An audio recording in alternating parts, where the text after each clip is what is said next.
would take the sample, clean the orbit here, put the sample on the plate, drop the needle, let it go through its process. This will tell me the ingredient of whatever product that we're collecting. Okay? That information is the most important process of the hazmat. Okay? Because ultimately we need to know what we're doing, so we'll know what we can do, so the incident commander can make the right decisions. Okay? When I get the list of ingredients, whatever it may be, 2-to-1, might be water-based, might be acid-based, might be, whatever it is it gives me. I'm going to turn around and I'm going to utilize this equipment right here. This is my machine. I use a program mostly called Wiser. Wiser is a desk reference electronically that will give me more information definitively based on the ingredients. So that's the one that'll tell you Splenda? It'll tell me, well, this one actually can tell me Splenda. Okay. Is this liquid or powder? Liquid, powder, Yeah. solid, Okay. pretty much anything. Just about. The biggest thing is, you put the substance on there, everybody expects to say, oh, it's meth. It's not going to tell you that. It's going to tell you it's makeup. It's going to tell you the product. Okay? You're down over here? Acetone. Right. This was the last group. Sugar. Wheat. Whatever it is. Tobacco. Don't be so stuck up. And it's going to put it down, break it down to its purest form. Sometimes it might be a long chemical name. It might be, something that I never took physics before. I don't know what that is, or I never took biology, or So that's what this does. Okay, this is the reason why we went to utilizing this desk reference. This desk reference right here will tell me specifically what I'm dealing with. Okay, that's going to give me my clue.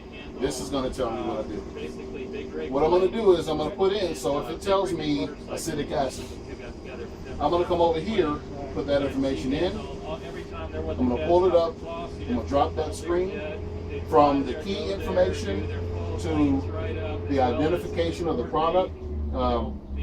Tells me protective equipment, what to wear, either a level A, level B, respirator, regular turnout gear. It's going to tell me firefighting procedures. Can I apply water? If I do apply water, it's going to aggravate it and make it worse. Or do I want to use foam? What do I want to do? What do I need to do? It's going to tell me radioactivity information, treatment, properties of the substance, the hazardous materials, the medical. So if someone is exposed, if we have a patient, how do I treat them? Okay, what do I need to do? What can I use for them? What can I use? Once I get all that information, I'm going to relay that information to the team, to the incident commander, where they can make the decision. Now, let's say the Georgia Dome was under attack. Okay, all I'm going to do here, based on geographical information, I'm going to put in Georgia Dome. Okay, Georgia Dome is going to pull up on my map through the internet, and it's going to give me, based on wind direction, and I can obtain that through a little tool on the top of this trailer, to tell me what wind direction it's blowing. I'm going to put that in here and say north-northeast. It's going to triangulate and give me a perimeter. Okay, it's going to do all my assessments for me and tell me how far to evacuate, which streets, any buildings that's within that perimeter. And you relay that to the incident commander verbally. I tell them exactly where to go, where to evacuate. There's no communication between the two boxes here, and there's no communication between there and anyone else. It's you. Okay. So if the yellow box gives you a list of ingredients, Copy paste in your head, I'm his gonna head. pull it up. Yep. but then one of the ingredients may not be toxic until mixed with another one. How do you go? How do you break it down? How do you know that it's really lethal versus toxic? Well, what I'm going to do is I'm going to take the list of ingredients, and I'm going to pull up each one of them, and I'm going to make a list. I'm going to write them on the board. Right. Okay, all my information here, and I'm going to do an analysis. So you'll assume the worst, I guess, because if one ingredient by itself isn't necessarily an issue until mixed with another one, but I guess if you see both of them on the same list, then assume the worst. Yeah. And you assume the worst, because anytime you have an unknown, or if it's a question you cannot answer, you Right. assume the worst. Okay. Okay? If we go into a situation where, we don't know what it is, okay, can you tell me, are you able to smell anything? Or did you smell anything? Not intentionally, because we don't want to go around using a sniffer, no, even though we do. They say, oh, gas leak and everything. Everybody's heads outside the engine going, shouldn't be doing that. But it happens. Do we have people falling out where the cops on scene and all of a sudden the cops unresponsive? Take the binoculars out. Do we see a bunch of people coughing? Do we see green mist? Do we see any kind of aerosol? Can you see anything? Or do you just see a bunch of sick people? Could be a telltale sign that you don't want to get close. Okay? If you can't get close enough, that's where this little puppy comes in. This is called the Ahura. Okay? The Ahura is a laser guided device. What it does is this laser right here, I can actually from a distance point that laser at a substance and it'll tell me what it is. Oh, cool. Is that by Black and Decker? No. It looks like it, right? No. It's like the laser level. It's not even Orange. the watt. Looks like the laser level. It's their color for sure. So this will tell me what I'm dealing with. If there's an area that I cannot get to, if the substance is leaked between, the crack of the wall or between some place where we just can't get to it, I'm gonna take the Ahura and see if we can identify it that way. And it does all the functions of the yellow box. Not as Okay. detailed, not as detailed, and it's not as reliable. Actually, none of the technology can. You don't want to be under the assumption that everything is 100% fail-safe. Okay, so we do have a library here with all the books and everything where we can actually manually look it up if we cannot identify something. So this can tell me that this right here, if it's suspected radiation, then we have radiation monitors. Okay, these are rad devices, gamma rays. And then you also, I'm sure you've seen this one before. Yeah. That's from the good old days, right? Yep, The Geiger counter. that's it. That's how you find the UFO where the UFO landed. There you go. Where is it? Ah, there you are. Other monitors we have, Level A's up in the classroom. Is that what Frank said? and a small one. So we have a lot of different devices to at least make some good decisions. How about robots? Do you have a robot that can take that guy in? GBI. Okay. Call our friends at GBI and run their And we do a robot. lot. We can collaborate with them, and they have the RoboCop. So if there is something that's suspected of being, let's say, radiation oriented, we can probably arm them with one of these, send them in, do its thing, come back out. Now we never trained on it, or at least I haven't. I would love to. I know there's been talks about it, but we haven't. As far as I know. Whenever we had the bomb threat for North Point Mall, Mhm. did you guys go in and help clean the area, or how does? We typically would. Okay. Yep. We was, walk around, report anything suspicious. Of course, turn your radios off, type of deal. The more the merrier. Cover more ground that way. So, Do you carry any specific first aid? first aid. Anything specific to like? Anytime there is a hazardous material, we try to. Our standard response would include this truck as well as The other one. the regular engine that would have all of the ALS equipment. But there'll be something unique to hazmat, I guess, from a first aid standpoint. You could, if you have patience, So if you do have somebody who's sick, if you do have someone who's, exposed to the substance, of course, decon's going to be the first thing. Like radiation, for example. Exactly. So there's different ways of, containing that. Anytime you have a person who's been exposed, always alert the ER, let them know. Let the ambulance, the transporting crew know, saying, listen, this person has been exposed to XYZ, follow your protocols. And Is there a different hospital for that? No. So it doesn't matter what trauma level is. Nothing. they have to the do with same procedures. Okay. And, I started out. I've been with the city going on 18 years. I started out at the police department. I've been here. I've worked Fulton County, mostly in corrections. I come from Los Angeles, California. I worked the LA riots. I worked a lot of different civil disturbances and everything over the years.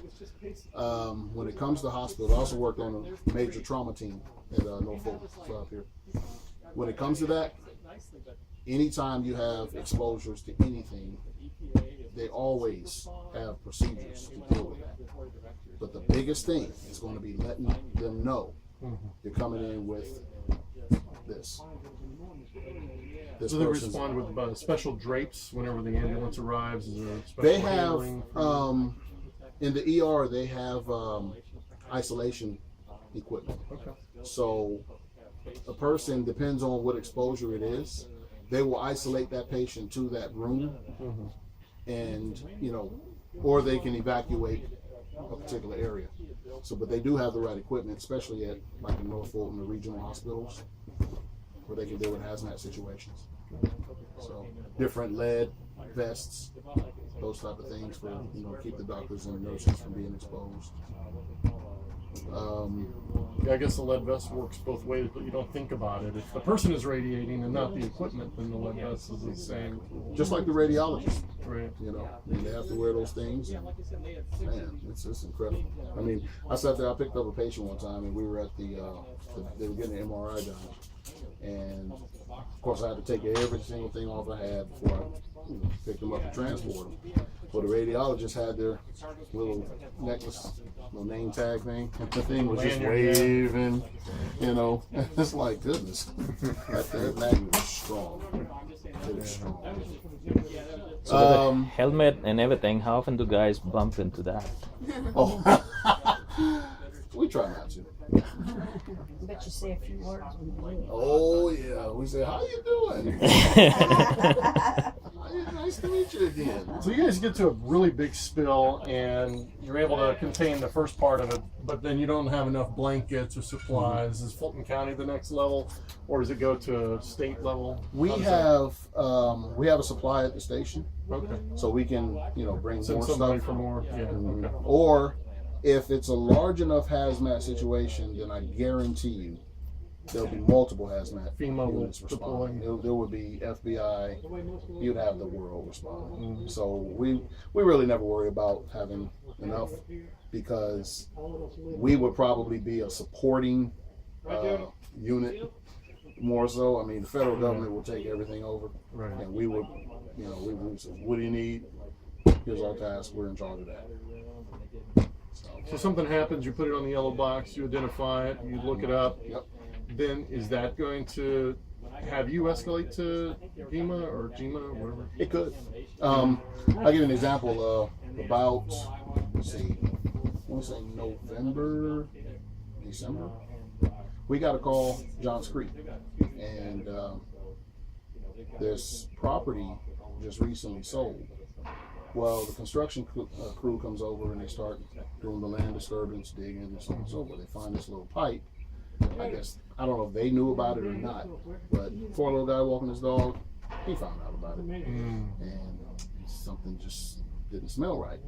He called the fire department, Johns Creek went out, they looked, they were like, something's not right. They called their battalion chief called us. We went over there, Good scenario right and here. we took a sample of the soil, and it wasn't active, it was just dormant, it was there. We had probably about a good 10 plus ingredients, but one of the main ones was just water based. But it was come to find out, after they did their historical investigation, it was a dumping ground from many years back. They estimated probably about 100 years. Go figure. Nobody got hurt or anything, so it was, but something like that, we had to contact the EPA, and then they went ahead and sent people out. So, That's good in a way. As long as you report to the EPA, then pretty much your job is done. Right? or unless they need us to stick around, Right. and we might be someone who they need. They'll say, okay, well, you guys just hang around there. We'll send our people out and but they didn't need us. DEA will call us, you know, if they're doing some sort of, you know, bust, but most of the time it's for decon, just to do the decon stuff. A lot of times they have their own hazmat unit and stuff. A lot of the stuff that you see here, they have. So we're both familiar with each other's abilities. So we'll get up 3 o'clock in the morning, go over to someplace and stand by. If they need, sometimes we'll suit them up. You know, we'll say, okay, well, can we use your suits? We'll suit them up. We'll get them dressed and tender them. You know, if we need to analyze, they want to use our stuff, we do it. So you guys always on call? So it's just the what, 4? It's 4 of us on this shift, but everybody on the, pretty much majority of the firefighters here are trained to at least technician level. To do this stuff? To do this stuff, there's a few of us. So I'm one of the few who know how to do this stuff. Called double D. That's Or I can direct them if it's necessary. So, you know, that's just my thing. I mean, technology's been my that's cool. baby. I mean, And what's in the fridge? The Gatorade? nothing chemical? Nothing actually in the fridge. You know, I never knew we use that for. We could use the Gatorade. I wouldn't. Yeah. Hopefully some 6-packs. When the job is Right. Water bottle. But we have other respirators and everything that are, you know, stuff for like riots. Riots break out, you know, put a respirator on for tear gas, stuff like that. So we were looking up here at the shoes. Everything else has stickers nicely labeled. Of course, it seems like they're like descending in shoe size, but it's hard to read the. I guess you guys know exactly what 12, 11 exactly would be, but like some of these looks like the numbers are fading off. Yeah. That's Everyone why we into kind of that. write on the side of them. You know? But then there's only 4 of you, I guess, so it's not a big issue. Yeah, but I mean, like I said, we're trained. We're all trained at technician level, so we can suit up a fireman just to, you know, go inside and do recon. Okay, I may not ask you to stop that leak, but I might ask you to just tell me what it is or where it's coming from. That way, the next team that comes in will be the crew that stops it. Okay, that might be a hazmat specialist. So you send a recon crew in, say this is what we got. They come out, they go through decon. The next crew goes in, stops the leak. They come out, they go through decon. If necessary, we'll just keep sending, and rotate 2 at a time. And then once we get the, you know, hazard under control and stop, then that's when we'll contact the cleanup company. We don't clean up anything. We just stop it. Identify it, stop it, stuff like that. If you have a warehouse that has certain chemicals in their storage, I assume they have to have certain training in that warehouse to deal with it. It's mostly between them and their company, Okay. but they have to fall, they are under regulation. They do have to let us know what they have. Okay. We do inspect it. They do have to do things like placard it, put the proper placards up, carry the appropriate documentation, and let us know of any changes, those type of things. And that's what Captain was talking about, the pre-plans, inspections that we do, stuff like that. We don't have many chemicals in the city other than, you know, maybe chlorine or the I was just common cool ones. about dry cleaning. I hear dry cleaning facilities have some nasty stuff behind there. So. They could. We don't, you know, a fire marshal's office mostly handles those type of things. They're more of the specialists in those areas. Okay. The times where hazmat's called is when there's a problem with that. So, you know, we might have it existing in the city. We don't deal with it until there's a problem. Right. Then we do all the plug and patching, identifying, deconning, Right. scrubbing. So, but that's pretty much it. The other thing is this: if you notice, you know, a couple of us have those radios. These radios are actually special. The frequencies on these are quite different from the ordinary radios. Someone mentioned about bomb searches. You know, where we typically a radio that puts off the ordinary frequencies would, you know, they always tell you turn your radios off because sometimes they can, you know, Cause it to detonate. exactly. These are designed for that so that you wouldn't have to turn them off. Okay. Intrinsically safe is what it's called, portable radio. They're pretty much a fairly new technology. They've been around quite a while, but they're still fairly new. We don't use them much, but we do have them available if we need. So if hazmat's called out to a potential situation like that, then we'll swap our radios out and use these. Does this pick up your normal fire at all? Mm-hmm. All the channels are programmed just like the regular ones. Okay, it's just intrinsically safe. So. So why not just transition to these one instead? Everybody. Probably cost. More cost. The wear and tear on that is probably at least 5 times the cost. Yeah, I'm sure the cost is a lot more. So, and that's where a lot of this equipment, to be honest with you, a lot of equipment that you see in here, it would make sense for every single fire department to have, but when it comes to cost versus the need, it just doesn't add up. So it's best to have it Right. and not need it than need it and not have it. Yeah. Yep. Maybe the bigger cities might make more sense over there. Well, you'd be surprised. A lot of the bigger cities have minimal things too, just like this. You know, Atlanta, they're a pretty big hazmat unit, but they don't carry, you know, what do you call it? A load of equipment. I mean, they have their limitations. Always the Scene budget. Investigation folks, do they wait for evidence from you, or do they have training? They have some training, but they rely upon our information. It depends on what they're looking at or what they need, because sometimes the information or the substance they collect, we can't analyze it here. That's got to go to GBI Crime Lab. We can probably take some substance and put it on here, but then there's that gray area, the thing like, okay, you're trained in hazmat. These guys are trained in identifying, you know, substance that fall under the criminal code. So, you know, you're talking about a chain of evidence. It would be different. Technicality stuff. You know, then there's the calibration issues. You know, how is this calibrated versus another machine that's normally calibrating cocaine or heroin? So it's calibrated for safety, not for criminal. It's calibrated for the purpose of hazmat, let's just say. You know, and then, you know, some defense attorneys say, well, you're running Windows XP. That's a Windows XP foundation. That's, you know, come on, man. Yeah. So those lawyers, they'll do anything. So it's just, you know, it's going through the formalities. There's a understood, accepted practice in just about everything we do. And as long as we follow those guidelines, we're good to go. Same thing with the police, chain of evidence. Okay, starts with that officer who has the discovery, passes it on up the chain, evidence preserved to the lab, GBI lab. You know, GBI takes obviously 3 to 6 months, but it is. Thank you. You're very welcome. Thank you for coming. Yes, thank Any you. other questions? No, appreciate your time. All right. Appreciate Good to it. meet you. Thank you. You're welcome. Appreciate it. Enjoy. Thanks, Double B. Thanks for coming.